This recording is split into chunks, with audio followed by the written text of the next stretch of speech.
अब देखो यहाँ पे अगर हम बात करते हैं उल्फ किस्नर का, किसका? उल्फ किस्नर रिडक्शन, यही ना? ये होता है NH2 हाइड्रोजन बोलते हैं, NH2 ऑब्लिक OH मीडियम। कभी कभी यहाँ कहीं ग्लाइकॉल लिखा रहता है, क्या लिखा रहता है भाई? ग्लाइकॉल। ठीक है, तो ग्लाइकॉल मतलब ये है, मतलब ग्लाइकॉल मतलब तो 2 कार्बन होगा, उसको OH लगा होगा। अब अगर आप इसका रिएक्शन कराते हैं किसी भी कार्बोनिल कंपाउंड का, वो चाहे अगर एल्डिहाइड हो या कीटोन, तो ये इसको चेंज कर देगा CO को CH2 में। किस में चेंज कर देगा फिर?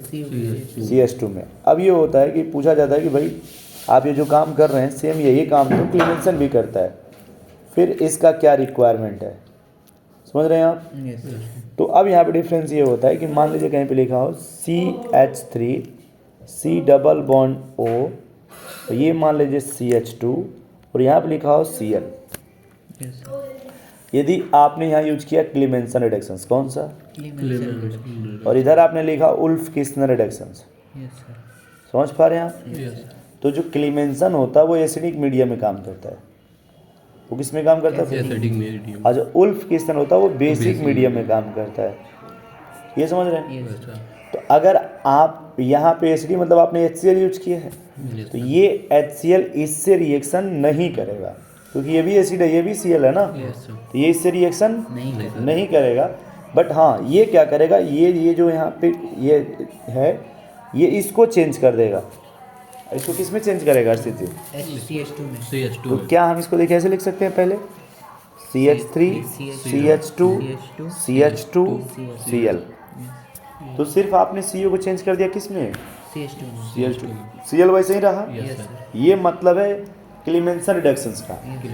अब यदि आपने इस पे बेसिक मीडियम यूज किया, आपने क्या यूज किया भाई? Basic medium. समझ रहे हैं आप? तो बेसिक मीडियम का मतलब देखिए आप, बेसिक मीडियम वाला क्या करेगा यहाँ पे कि अगर आपने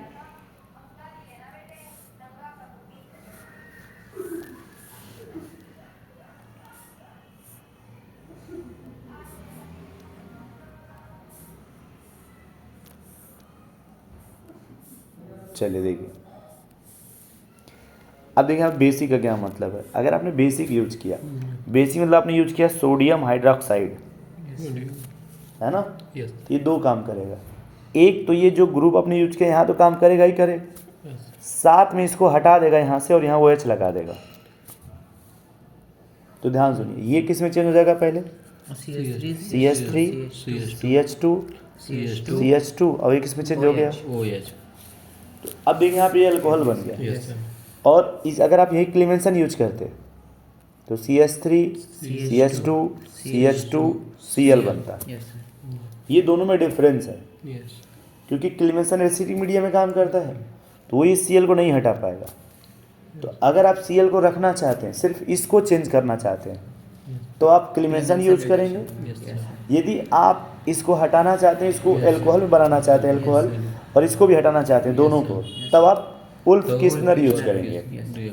अब यहाँ फिर एक सवाल ये आता है कि सर मान लो आपने तो कह दिया, अगर हम इसी सवाल को ऐसे लिख दें CH3 CH2, मान लीजिए C double bond O CH2 और फिर यहाँ पे CH2, मान लो हमने यहाँ पे OH लगा दी इस पर, क्या लगा दी भाई? OH। ठीक है, अब इधर हम लिख रहे हैं उल्फ किस्नर, इधर लिख रहे हैं क्लीमेंसन। चले कहीं लिख लिए, कोई बात नहीं, भूल गए थे, क्लीमेंसन रिडक्शन। सुन पा रहे पहले था ना? तो उल्फ किस्नर किस मीडियम में काम करता है? बेसिक में, और ये भी बेस है। तो ये इससे रिएक्शन नहीं करेगा, सिर्फ और सिर्फ रिएक्शन किससे करेगा? टोटल कितने कार्बन है? 1 2 3 4 5। तो ये पहले 5 कार्बन बना लीजिए ऐसे। ठीक, अगर आपने क्या यूज किया? उल्फ किस्नर, तो ये OH इस पे ऐसे लगा रहेगा, इसमें कोई चेंज नहीं होगा। जो CO ये जो CH2 था वो CH2 में चेंज हो गया। लेकिन अगर आपने क्या यूज किया? क्लीमेंसन जो था एसिडिक मीडियम में काम करता है। किस में काम करता है? एसिडिक मीडियम में। ये एसिडिक मीडियम वाला क्या करेगा कि जो आप ये OH लिखे ना, उसको हटा देगा ये और Cl में चेंज कर देगा। यहाँ तो चेंज करेगा ही करेगा। अब OH किस में चेंज कर देगा? Cl में। तो मान लीजिए 5 कार्बन फिर यहाँ बना लिया ऐसे, यहाँ क्या लग जाएगा? Cl। समझ रहे हैं आप? तो अगर आपने उल्फ केसनर यूज किया तो वो इससे रिएक्शंस नहीं करें। नहीं करे, लेकिन अगर आपने क्लीमेंसन रिडक्शंस कर दिया तो वो इससे रिएक्शंस कर जाएगा और ये दे देगा क्लीमेंसन में और दे देगा उल्फ केसनर में। ये इसका मीनिंग होता है और यही जेई में पूछा गया है। इसके जब सवाल ढूंढेंगे